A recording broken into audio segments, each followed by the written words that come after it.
No, I probably didn't give it as much emphasis, the 20 wins, as because of the disappointment at the end of the season. It's kind of like we just didn't finish the year. And, I had an awful good group, and when you got a good group like that, you want to finish, and we were finishing it pretty high. We won conference, we won regional, then we won the dual team regional against Moline, and, we had a pretty good thing going for us, and it just didn't pan out. What happens sometimes, you've got 21 dates, and then you have 4 tournaments. And let's say somebody calls your school and says, hey, would you bring a team over to our tournament? And it may be a little smaller school, they want like a JV team, but they send a varsity schedule over, so you sign the contract and it says varsity on there. Well, it's five varsity tournaments, you're illegal. And I think that's what happened in Mount Carmel, and they were going to go to court for it, and consequently IHSA didn't want anything to do with it. So consequently IHSA said we're dropping the tournament. So that was it.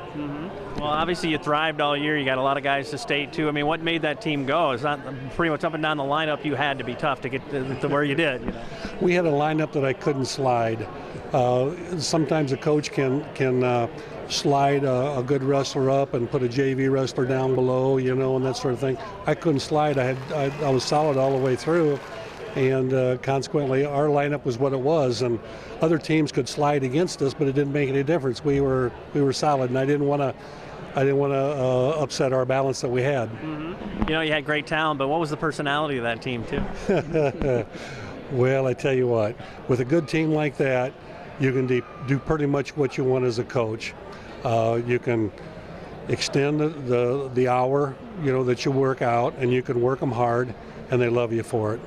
But when you got a bad team, and I never had a bad team, but you do a little bit different. You would extend the hours to them and work them hard, and they love you for it too. So I guess it's the same. Well, how fulfilling is it that they are being recognized, as Hall of Famers?